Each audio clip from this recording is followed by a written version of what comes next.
بالله من الشيطان الرجيم. بسم الله الرحمن الرحيم. الحمد لله رب العالمين، والصلاة والسلام على أشرف الأنبياء والمرسلين وعلى آله الأطيبين الأطهرين، لا سيما بقية الله في الأرضين. روحي وأرواح العالمين له الفداء، واللعنة الأبدية على أعدائهم من الآن إلى قيام يوم الدين. أما بعد، فقد قال الله تبارك وتعالى في كتابه المجيد وفرقانه الحميد وقوله الحق: أعوذ بالله من الشيطان الرجيم. بسم الله الرحمن الرحيم. ولقد آتينا موسى الكتاب وقفينا من بعده الرسل وآتينا عيسى ابن مريم البينات وأيدناه بروح القدس أفكلما جاءكم رسول بما لا تهوى أنفسكم استكبرتم ففريقا كذبتم وفريقا تقتلون وقالوا قلوبنا غلف بل لعنهم الله بكفرهم فقلیلا ما یؤمنون. سورہ مبارکہ بقرہ آیت نمبر 87 اور 88. پچھلی نشست میں بھی اسی حوالے سے گفتگو ہوئی ہماری. بہت ہی اہم آیت بنی اسرائیل کے بارے میں، اور خداوند متعال نے بنی اسرائیل کو جو 2 نعمتیں بخشیں اس کے بارے میں. ایک کتاب ہے تورات کی شکل میں، اور ایک اس تورات کے مفسرین جسے انبیاء کہا جاتا ہے، جسے رسول کہا جاتا ہے، جو آئے ہیں اسی کتاب کی تفسیر کے لیے اور تشریح کے لیے. 2 اہم کلیدی عناصر ہیں ایک نظام تربیت میں، ہر نبی اور ہر رسول کے زمانے میں 2 کی ضرورت تھی. دونوں اہم ہیں اپنی جگہ پر. ہدایتی نظام اسی کے اوپر منحصر ہے، ایک کتاب اور دوسرا رسول. کتاب ہو رسول نہ ہو پھر بھی نامکمل ہے، اور رسول ہو کتاب نہ ہو پھر بھی نامکمل ہے. دونوں ایک دوسرے کے لیے لازم و ملزوم ہیں. کتاب اگر ہو، مثلا اس زمانے میں تورات، اور آج نبی ایک مکرم کے زمانے میں قرآن، اگر کتاب ہو صرف خدا کی طرف سے نازل ہو چکی ہو، کتاب رسول نہ ہو، کوئی رسول نہ ہو، تو آیا کافی ہے. کتاب ہے رسول نہیں ہے. اس طرح جیسے کتابیں ہیں استاد نہیں ہیں. طلاب ہیں اسکول میں گئے ہوئے ہیں، بیگ بھی کتابوں کا بھرا ہوا ہے، لیکن استاد نہیں آ رہا. اس کتاب کا فائدہ نہیں ہے جب تک اس کتاب کی وضاحت کے لیے، تشریح کے لیے استاد نہ ہو، معلم نہ ہو، تاکہ شاگرد اسے کما حق استفادہ کر سکے. لہٰذا یہ نہیں ہو سکتا کہ خداوند متعال کتاب نازل کرے رسول کے بغیر، کوئی رسول نہ آئے. ضروری ہے کتاب کے لیے رسول کا ہونا ضروری ہے. رسول یعنی معلم، یعنی استاد، جو اسی کتاب کے بارے میں علم رکھتا ہے، اور وہ علم خدا کی طرف سے ہے، کسی مدرسے میں اس نے نہیں پڑھا. کتاب بھی خدا کی طرف سے، اور اس کتاب کا علم بھی اس رسول کو خدا کی طرف سے ملا ہے. یہ بھی نہیں ہو سکتا کہ رسول ہو کتاب نہ ہو. رسول موجود ہو کتاب ہو. رسول اگر موجود ہو، خدا کی طرف سے مبعوث ہو کہ یہ رسول ہے میری طرف سے، موسیٰ مثلا، لیکن کتاب نہ ہو، تو مجھے یہ بتائیں کہ اس رسول کا کام کیا رہ جائے گا؟ کچھ بھی نہیں رہ جائے گا. وہ رسول موجود ہے، معاشرے میں، سوسائٹی میں موجود ہے، سماج میں موجود ہے، عوام کے درمیان وہ رسول موجود ہے. اس رسول کا کام کیا ہوگا؟ کچھ بھی نہیں ہے. رسول نے آنا ہے اسی کتاب کی وضاحت کے لیے، معلم بن کر آنا. لہٰذا یہ کتاب اور رسول لازم و ملزوم ہے. اور اللہ اور اس کے رسول کے درمیان تعلق جو ہے، اللہ اور اس کے رسول کے درمیان تعلق اسی کتاب کی وجہ سے ہے.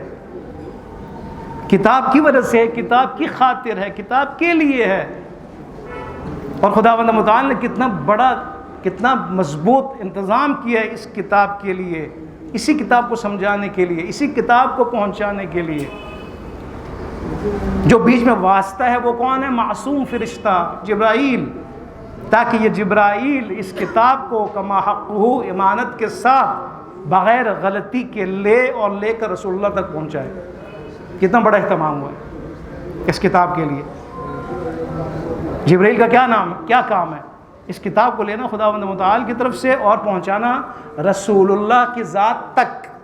اب رسول اللہ نے کیا کرنا ہے؟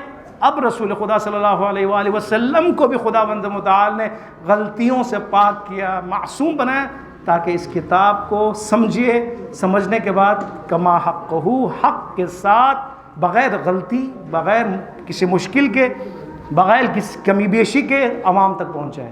محمد و آل محمد بلند الصلوات.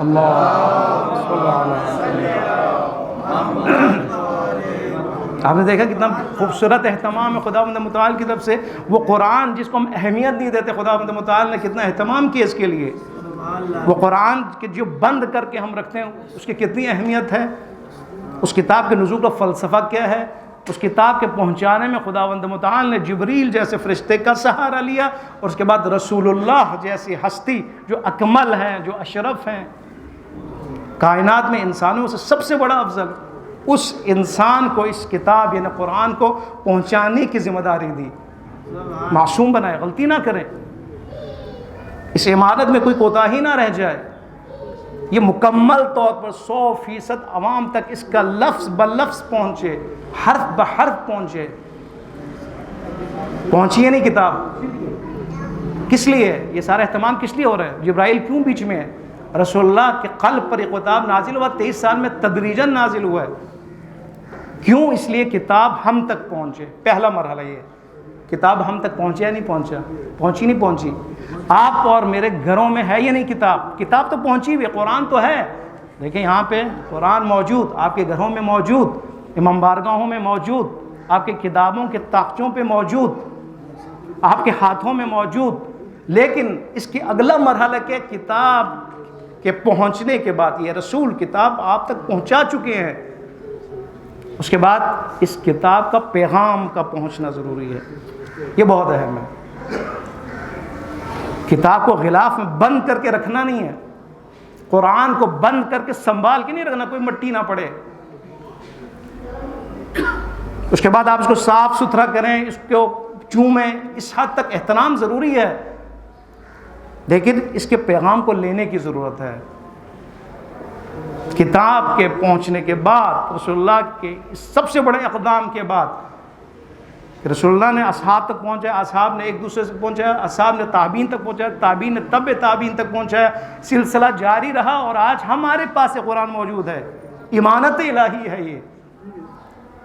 ہر ائمہ نے اس کی وضاحت کی، تشریح کی، احادیث موجود ہے ہمارے پاس.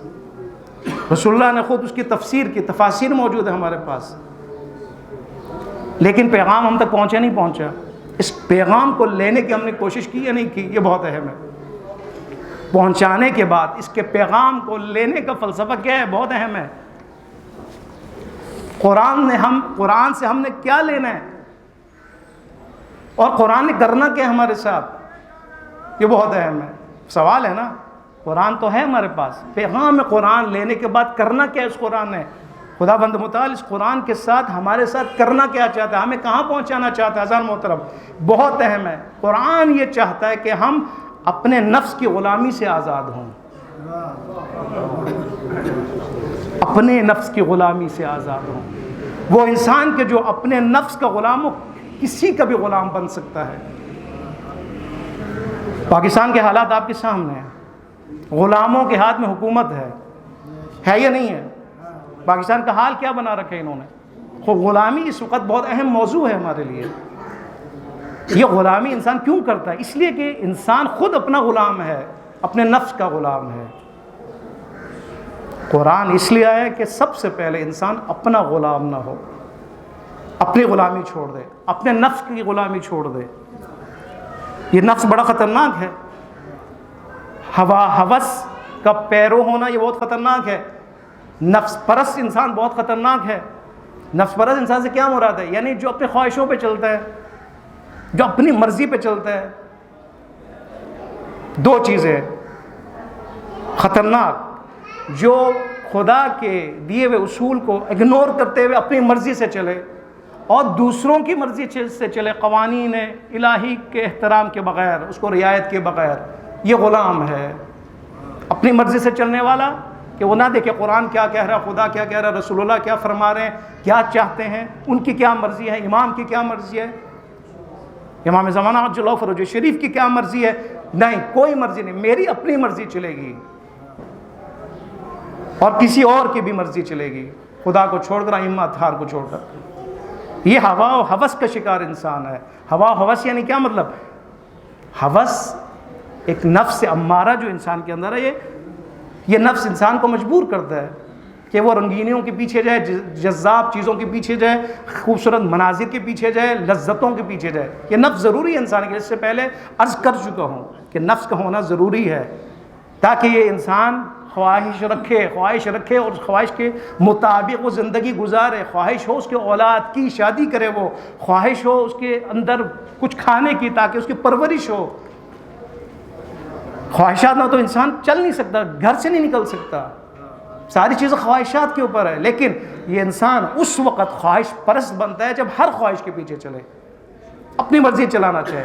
فلان چیز دیکھا، ہوس کیا کہ یہ میرے پاس ہو، فلان چیز دیکھا، ہوس کیا کہ میرے پاس ہو، اس کے بعد چل پڑے، ہر چیز کے پیچھے وہ چل پڑے کہ یہ میں نے حاصل کرنا ہے، وہ بھی میں نے حاصل کرنا ہے، فلان کوٹھی بھی میں نے لینی ہے، وہ گاڑی بھی میرے پاس ہونی چاہیے، وہ عورت بھی میرے پاس ہونی چاہیے، وہ بینک بیلنس بھی میرے پاس ہونا چاہیے، اتنے پیسے میرے پاس ہونا چاہیے۔ پھر یہ انسان اس ہوس کے پیچھے چلے، ان کے حصول کے لیے، وہ چیز حاصل کرنے کے در پہ ہو، یہ شخص ہوسران ہے، یہ شخص ہوسران ہے۔ اور یہ اتنا خطرناک انسان ہے کہ جب یہ ان ہوس اور خواہشات کے چنگل میں جب پھنس جاتا ہے، پھر یہ انسان ہر کام کر گزرتا ہے، ہر کام کر گزرتا ہے۔ کیوں؟ اس لیے کہ خواہش پرست انسان ہے، خواہشوں کے پیچھے چلنے والا انسان ہے۔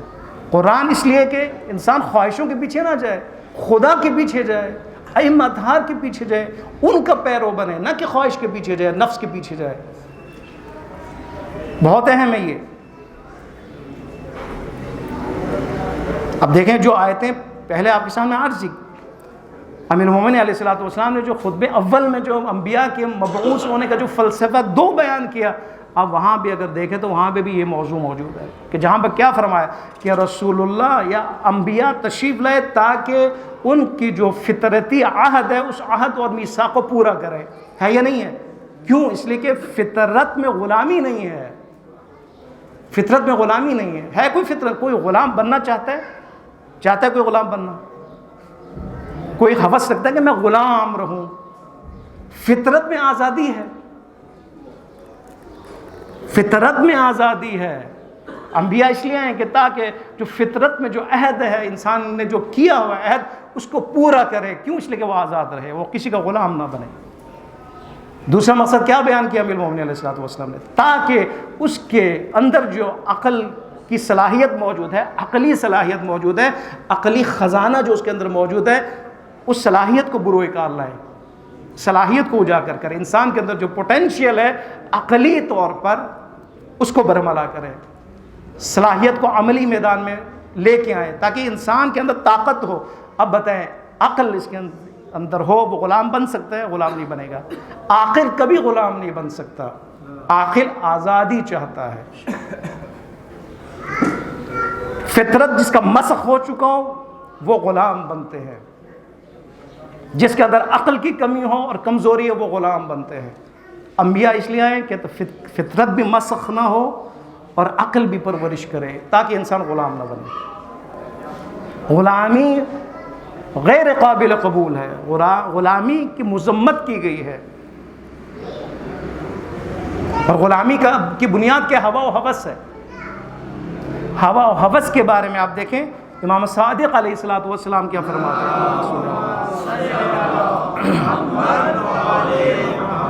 یہ جو عقل کا پیرو ہے، خواہشات کے دلدل میں جو پھنس چکا ہے، صرف خواہشوں کے پیچھے جاتا ہے، اپنی مرضی چلنی ہے جی۔ خوب، یہ کیسے وہاں تک پہنچا ہے؟ امیر المومنین فرماتے ہیں الہوا عدو العقلی، ہوا و ہوس، خواہشات عقل کا دشمن ہے، دشمن عقل ہے۔ وہ عقل جو انسان کے لیے دوست ہے۔ روایت میں ہے کہ ہر انسان کے لیے کیا ہے؟ عقل اس کے لیے دوست ہے. یہ دوست جو عقل ہے انسان کے لیے، جو مشورہ دینے والا، جو انسان کو پلاننگ دینے والا، جو انسان کو منصوبہ سازی کرنے والا، جو فیصلے کی طاقت انسان کے اندر ڈالنے والی عقل جو ہے، یہ عقل کیا ہے؟ انسان کا دوست ہے. دیکھیں روایت آپ کے سامنے عرض کرتا ہوں، صدیق رسول خدا کی حدیث ہے، صدیق کل امرئ عقلہ، ہر شخص کا دوست اس کا کیا ہے؟ عقل ہے. عقل دوست ہے، انسان ہے، انسان کا دوست ہے. یہی جو دوست انسان کا ہے، اس کا دشمن کون ہے؟ ہوس. بس ہوا ہوس رکھنے والا کون ہے؟ دراصل اپنے ساتھ دشمنی کر رہا ہے. وہ عقل جس نے انسان کو آزاد کرنا ہے، یہ ہوا و ہوس میں آ کر اپنے عقل کا دشمن بن جاتا ہے اور غلام بن جاتا ہے. یہ شخص اپنے فطرت کا دشمن بن جاتا ہے اور غلام بن جاتا ہے. غلامی کا آغاز اپنی غلامی سے ہوتا ہے. بہت اہم نقطہ ہے. اگر آپ اور میں اپنے نفس کا غلامی چھوڑ دیں تو کسی میں مجال ہے کہ آپ اور مجھے غلام بنائیں؟ کسی کی مجال نہیں. امام حسین علیہ الصلوۃ والسلام کا راستہ، کربلا کا راستہ، رسول اللہ کا راستہ کہ حریت ہے، آزادی ہے، استکباری طاقتوں سے آزادی ہے، اپنے ملک کو آزاد کرنا ہے، اپنے قوم کو آزاد کرنا ہے، کرپٹ عناصر سے آزاد کرنا ہے، کرپٹ اور ہوس باز حکمرانوں سے اپنے آپ کو آزاد کرنا ہے. یہ ہماری ذمہ داری ہے ایک مومن ہونے کی حیثیت سے. ہم نے آج کیا سمجھا؟ ہماری کوئی ذمہ داری نہیں ہے. وہ افراد کے جو حکومت پر آتے ہیں اور ظلم و ستم کرتے ہیں، جبر و استبداد کرتے ہیں، مومن ہونے کی حیثیت سے ہمارے کیا ہے؟ ذمہ داری ہے آزادی کا نعرہ لگائیں. ہم آزاد رہنا چاہتے ہیں، اور وہ کہ جو ابھی آزادی کے لیے نکلے ہوئے، ہم ان کی حمایت کرتے ہیں، بھرپور طریقے سے ہم ان کی حمایت کرتے ہیں. اس لیے حمایت کرتے ہیں کیونکہ اس وقت سب کچھ ظاہر ہے. پاکستان امریکہ کے چنگل میں اس وقت منصوبے لندن میں اور واشنگٹن میں بنتے ہیں پاکستان کے لیے، اور وہاں پہ جو خیانت کار وہاں پہ بیٹھے ہوئے ان کے ذریعے منصوبے بنائے جا رہے ہیں. اور منصوبہ کیا ہے؟ منصوبہ یہ کہ پاکستان کو آزاد نہ کیا جائے، آزاد نہ کیا جائے. اور پاکستان کو غلامی میں جکڑنے کے لیے ہوس بازوں کی ضرورت ہے، اور اس کے مقابلے میں حریت پسندوں کی ضرورت ہے کہ حریت پسند حریت کا نعرہ لگائے پاکستان کی آزادی کے لیے. اور اس سے پہلے ضروری ہے کہ ہم اپنے آپ سے آزاد ہو، اپنے نفس سے آزاد ہو. یہ نہیں ہو سکتا کہ دیکھیں کربلا میں 72 لاکھ میں سے 72 صرف وہ تھے جو آزاد تھے، باقی سارے ہوس باز اور بہت سے لوگ سست. ہمیشہ اقلیت نے سب کچھ کرنا ہوتا ہے. آپ یہ نہ سمجھے کہ اکثریت نے کرنا ہوتا ہے. 72 نے کرنا ہوتا ہے، 313 نے کرنا ہوتا ہے، 100 نے کرنا ہوتا ہے، 70 نے کرنا ہوتا ہے. جو وفادار بن کے سامنے آتے ہیں، جو اپنے آپ کو فدا کرنے کے لیے تیار ہوتے ہیں. آپ دیکھیں اس آیے مبارکہ میں جب خداوند متعال نے یہ فرمایا کہ ہم نے موسیٰ کو کتاب دی، اور کتاب صرف نہیں، اس کے بعد حضرت موسیٰ علیہ السلام کے بعد وَقَفَّيْنَا مِن بَعْدِهِ الرُّسُلِ، پہ در پہ ہم نے رسول بھیجے تاکہ اس کتاب کی تشریح ہو، تورات کی تشریح ہو. پھر اس کے بعد عیسیٰ ابن مریم کو ہم نے بینات اور معجزات عطا کیے تاکہ مزید لوگ ان کی طرف آئیں. کتاب کے بعد ان کے لیے لوگوں کو جذب کرنے کے لیے، ان کی حقانیت جاننے کے لیے، تاکہ مانے معجزات کی بھی ضرورت ہے، وہ بھی ہم نے دیے. عیسیٰ نے معجزات، مردوں کو زندہ کیا، مریضوں کو شفا دی، یہ سب انہوں نے دیکھا. کیوں؟ تاکہ لوگوں کو پتہ چلے کہ اللہ کا نمائندہ ہے، نبی ہے، خدا ہے. وَبِرُوحِ الْقُدُسِ وَأَيَّدْنَاهُ بِرُوحِ الْقُدُسِ، اس کے بارے میں ہم کہہ چکے. اس کے بعد آپ دیکھیں موضوع أَفَكُلَّمَا جَاءَكُمْ رَسُولٌ بِمَا لَا تَهْوَىٰ حَوَسْ بِمَا لَا تَهْوَىٰ أَنفُسُكُمْ اسْتَكْبَرْتُمْ. آیا جب بھی، سوال ہے، آیا جب بھی تمہارے پاس کوئی رسول آیا، سوال صرف یہ موسیٰ کا یا حضرت عیسیٰ علیہ السلام کا نہیں ہے، رسول نکرہ ہے، ہر رسول اس میں شامل ہے. تاریخ بیان کی جا رہی ہے کہ جب بھی کوئی رسول آیا تم نے کیا کیا، اے انسانوں تم نے کیا کیا. افکلما، جب بھی تمہارے پاس رسول جاءکم رسول، کوئی بھی رسول آیا، بما لا تہوی انفسکم، جسے تمہارے نفسوں نے پسند نہیں کیا. دیکھیں یہ ہے غلط، یہ غلطی ہے. رسول آ رہے ہیں، کیوں آ رہے ہیں رسول؟ تاکہ یہ رسول نمائندہ خدا بن کے آئیں، اور بن کے اس لیے آئیں کہ دیکھیں اے انسانوں، تم نے احرار بننا ہے، تم نے آزاد بننا ہے، تم نے غلامی میں نہیں جانا، اور تم نے خدا کی ماننی ہے، بس خدا کی مرضی پہ چلانے کے لیے رسول آئے۔ یہ کیا کرتے ہیں؟ بما لا تہوی انفسکم، جب بھی کوئی رسول تمہارے پاس آیا، وہ رسول کہ تمہارے نفسوں نے ان کو پسند نہیں کیا، تمہارے یہاں جو ہوس ہے نا وہ اجازت نہیں دیتے تھے کہ یہ رسول آئے۔ کیوں؟ اس لیے کہ تمہارے خواہشوں کے مقابلے میں یہ رسول ہے۔ ہزاروں خواہشیں کہ ہر خواہش پہ وہاں پہ کیا ہے؟ رسول اس کے لیے کیا ہے؟ نا امیدی ہے۔ ایسے انسانوں کے لیے رسول خوشخبری تھوڑی ہے، جو اپنے آپ کو خواہشوں میں رکھنا چاہتے ہیں، جو اقتدار پسند ہیں، جو ہوا و ہوس میں رہنا چاہتے ہیں، جو چوری جاری رکھنا چاہتے ہیں، جو کرپشن جاری رکھنا چاہتے ہیں، جو دنیا کے حصول کے پیچھے ہیں، ان کے لیے رسول کیا ہے؟ Red line. ان کے لیے کیا ہے؟ یہ خطرناک۔ اس لیے کہ جو سامنے لوگ ہیں وہ کون ہیں؟ وہ اپنی مرضی پہ زندگی گزارنے والے ہیں، وہ اپنی چاہتوں کے مطابق زندگی گزارنے والے ہیں۔ اب ان کی چاہتوں کے مقابلے میں رسول کیا رکاوٹ ہیں؟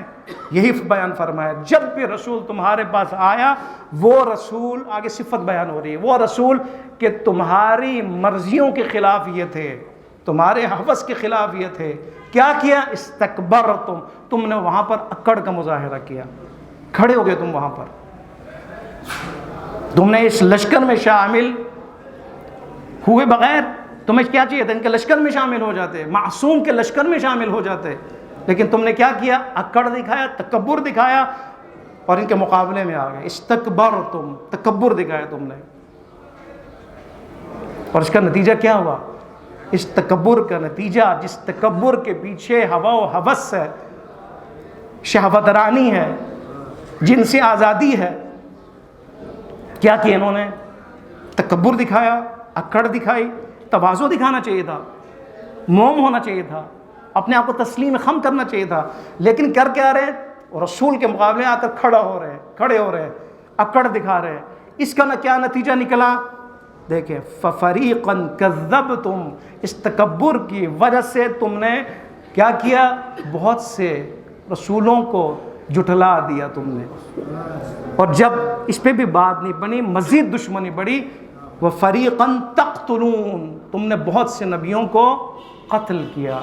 اب پتہ چلا آپ نے ہوا و ہوس انسان کو کہاں لے کے جاتی ہے۔ یہ اپنے مرضی پر چلنے والے کہ جو کیا ہوا و ہوس کی تعریف کی ہے، ہوا و ہوس یعنی کہ جو کہ میں اپنی مرضی کے مطابق زندگی گزارنا چاہتا ہوں، میں آزاد زندگی گزارنا چاہتا ہوں، میرا جسم میری مرضی کے نعرے لگانے والے۔ یہ کون ہے؟ یہ غلام ہے۔ آئے کیوں ہیں؟ حقوق نسواں کے لیے آئے ہیں، آزادی کا نعرہ ان کا۔ ہم نے عورتوں کو آزاد کرنا ہے، بندے خدا، عورتیں آزاد تب ہیں جب دین کے مطابق چلیں۔ تم تو غلام بنا رہے ہو۔ حقوق و نسواں کے نام سے، حقوق کے عورتوں کے نام سے تم تو ان کو آزادی نہیں بلکہ غلام بنانا چاہ رہے ہو۔ یہ تو پہلے آزاد ہیں، یہاں تک پہنچا دیتا ہے یہ چیز کہ انسان غلام بنتا ہے، غلام ہوس کے ذریعے بنتے ہیں، ہوس کے ذریعے غلام بن کر پھر یہ ہر وہ کام کرتے ہیں کہ جو کوئی بھی چاہتا ہے، یا خود چاہتے ہیں کوئی اور چاہتا ہے۔ جھٹلانا ان کا مشغلہ بن جاتا ہے۔ اس کے بعد یہ اگلا قدم دشمنی ان کی بڑھتی ہے کہ یہ قتل کے لیے آمادہ ہو جاتے ہیں۔ آگے قرآن نے کیا فرمایا؟ وَقَالُوا قُلُوبُنَا غُلْفٌ، یہ مذاق پہ اتر آتے ہیں۔ ہوا و ہوس، انسان، ہم کافروں کی بات نہیں کرے، ہم مشرکوں کی بات نہیں کرے، ہم مسلمانوں کی بات کر رہے ہیں۔ اس میں مسلمان شامل ہیں، مسلمان ہوسران، وہ مسلمان کے جو ہوسران ہیں۔ پاکستان میں کیا کافر ہیں یہاں پہ بھی اس وقت جو ہوسران ہیں، جو ہوس اقتدار رکھتے ہیں، ہوس کرسی رکھتے ہیں؟ سارے مسلمان ہیں، لیکن کون سے مسلمان ہیں؟ مسلمان کے جو ہوسران ہیں، شہوت ران ہے، اقتدار پسند ہے۔ وہ کہاں پہ پہنچے؟ قتل تک تو باری پہنچ چکی ہے۔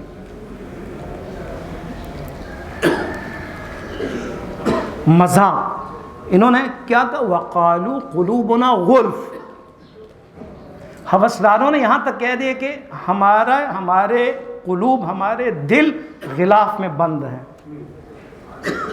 مکمل انکار کیا انہوں نے کہ ہم سدھرنے والے نہیں ہیں. کیوں سدھرنے والے نہیں ہیں؟ اس لیے کہ قلوبنا غلف، پردے میں ہم بند ہیں، ہم نہیں کھل سکتے، ہمارا قلب نورانی نہیں بن سکتا. اور صحیح بات کر رہے ہیں، ایک طرف سے یہ مذاق اڑا رہے ہیں دین کا، پیغمبر کا، رسولوں کا.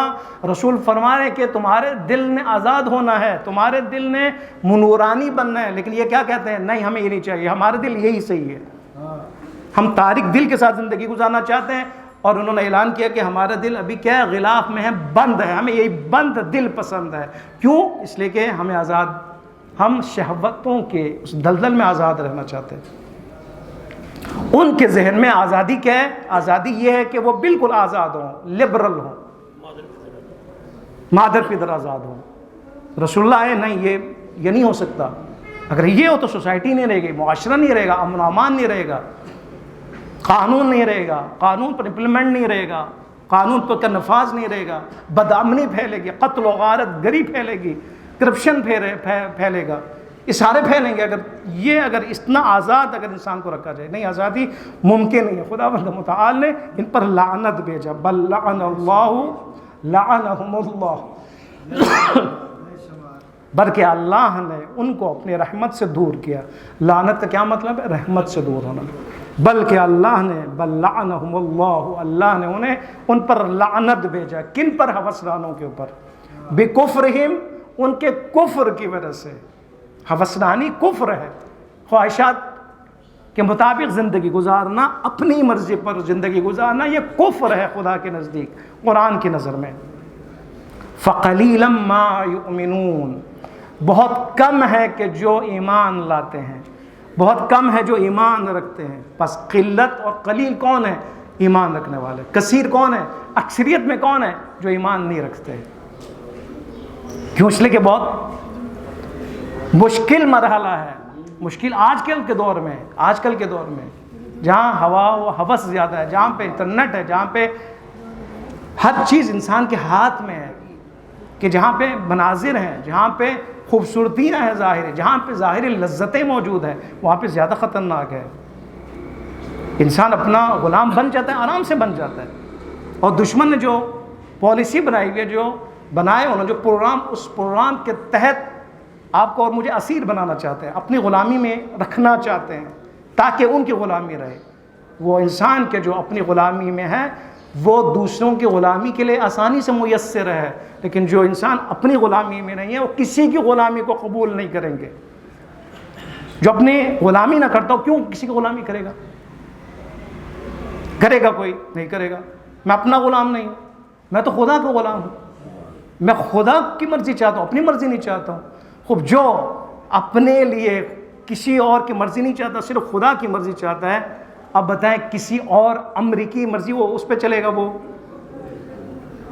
کسی اور کی مرضی پہ چلے گا، وہ کسی کے اشاروں پہ چلے گا، وہ نہیں چلے گا. یہ ممکن نہیں ہے انسان مومن کے لیے. اسی لیے فرمایا فَقَلِيلًا مَا يُؤْمِنُونَ. ایسے انسان کم ہیں.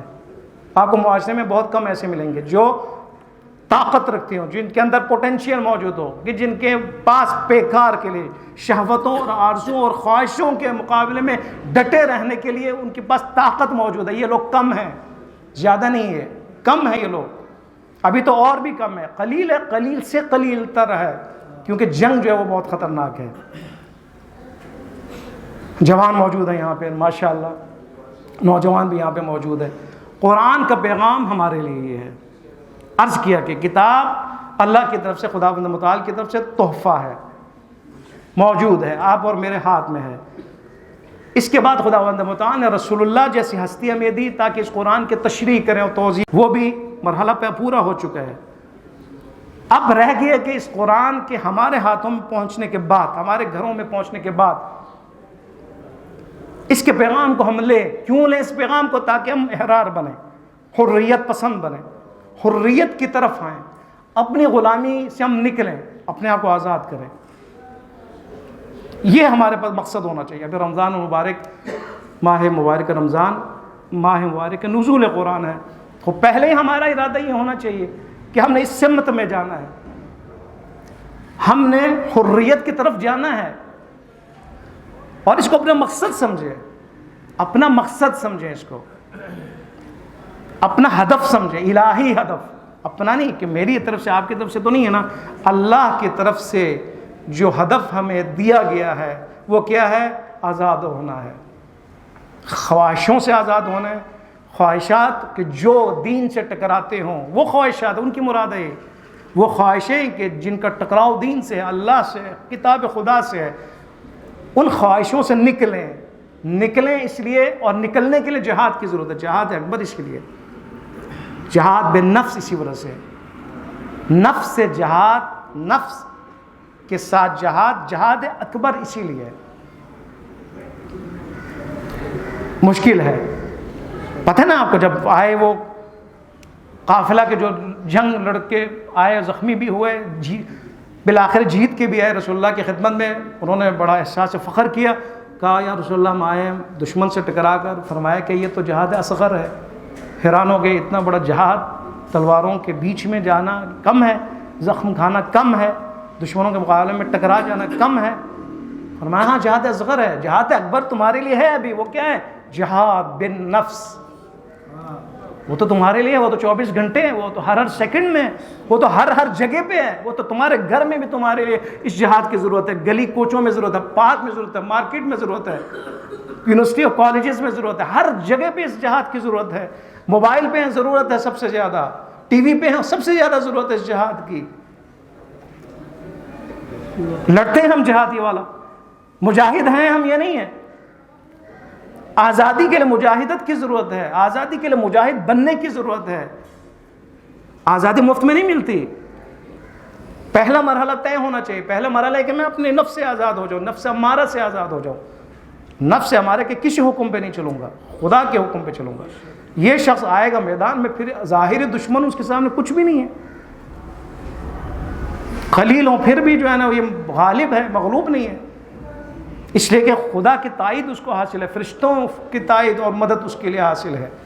اس مرحلے تک انشاءاللہ تعالی ہمیں پہنچنا ہے، اور ہم نے اس کے لیے ارادہ کرنا ہے، اور اس جہاد کے لیے ہم نے نیت کرنی ہے، اسی جہاد کے لیے اور آزادی کے لیے ہم نے انشاءاللہ اگلے زندگی کے جو مراحل ہم نے طے کرنے ہیں، خداوند متعال کی بارگاہ میں یہی دعا کریں گے کہ پروردگار عالم بحق قرآن، بحق محمد و آل محمد، بحق انبیاء و رسول، پروردگارہ اگر ہم مجاہدت نہیں کر رہے اور سستی کا شکار ہے، پروردگارہ ہمیں مجاہدت کی توفیق عطا فرما۔